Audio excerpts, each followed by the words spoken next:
Friends and subscribers, you're looking at a picture of the Bund in Shanghai. It is actually the Puxi side.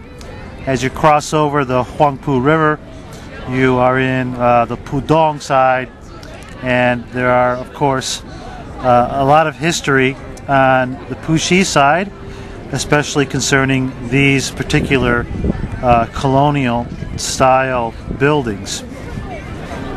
Now, Shanghai has once again reclaimed the top spot for foreign investment in China. Forbes magazine has named it as the best city for foreign investment and general multinational business. If we look at the top 5 business-friendly cities in the mainland, Shanghai now being first, Hangzhou second, Shenzhen, Guangzhou, followed number 5 by Wuxi. Wuxi is an interesting city because it's garnered the nickname of Little Shanghai because of its substantial amount of growth for such a small city. There's not a lot of infrastructure in Wuxi. In fact, there's actually no metro subway station in Wuxi. But a lot of the high-tech factories and manufacturing facilities are in the Wuxi area, in Suzhou area. So that is why the growth has been so substantial. It's a city that I know very well, and it's actually a cleaner place to live than some of the other cities in the list. So, what's the history behind these buildings that are from the 1800s? Well, this one right here is Citibank. That's Bank of China. That's ICBC. That's ABC, Agricultural Bank of China, and so on down the stretch here.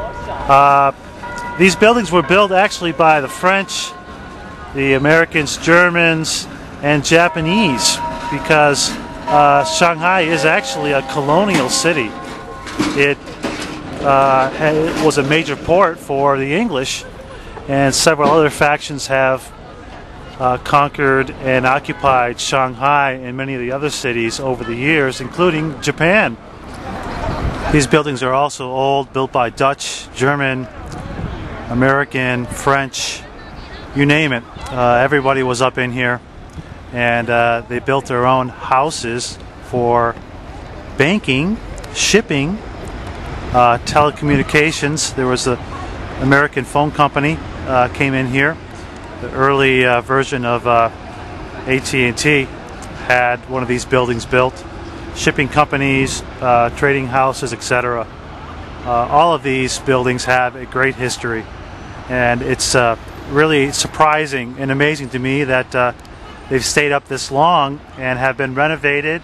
Some of them are now still banking houses, and some of them are centers for fashion and art. But it's really kind of ironic that, you know, the man that wanted to tear all this down during the Cultural Revolution, but was not successful, is actually standing right here. It's a statue of Mao Zedong, and he was indeed the only guy that wanted to tear all this down and to eliminate everything Western. And we can all be thankful that he was not successful in doing that in Shanghai, because these buildings are really great and have a lot of history. If you're going to visit Shanghai, I highly recommend taking a stroll and seeing a piece of this colonial history. So that's a little piece of the history on the Puxi side, which has some more development to the stretch here down around the Bund. Abbott Labs is there, and there's many other buildings going up. Now, if we look across the river to Pudong, we see what? We see something that hadn't been there about a year ago. This building right here is actually going to be the tallest building in Shanghai and the second tallest in Asia when it's finished. So you'll have three towers actually. You'll have the Jinmao Tower, Shanghai World Financial Center, and then you'll have this building here that will be much taller when it's completed in about a year and a half, 2 years. So what's the history of this place? I think more construction, more progress, more foreign investment, as it has been for really over 200 years. China didn't just open up recently. This place has actually been a haven for foreign investment and a colonial center for hundreds of years. And banking families such as the Rothschilds have actually been in China for hundreds of years. So this is nothing new. It's just new in the consciousness of most Americans who don't have a lot of knowledge of China and think that new China is something that is an aberration, but it's actually China 3 or 4.0. Angel investment firms have always been involved in the growth of China, and this is no different for 2013. However, what is different and what is dramatic is that the volume of venture capital in China between the Q1 of 2010 up until here, now we're entering the first quarter of 2013, it has dropped significantly.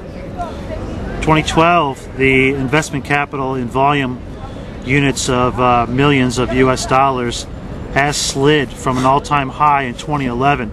Now, if that doesn't tell you how the world economy is shaping up, I don't know what does, because this is the hottest market for growth in the world, and yet we see a substantial kickback here to pre-2010 levels for venture capital. We'll see what happens in 2013, but you can expect most likely a further pullback of investment capital.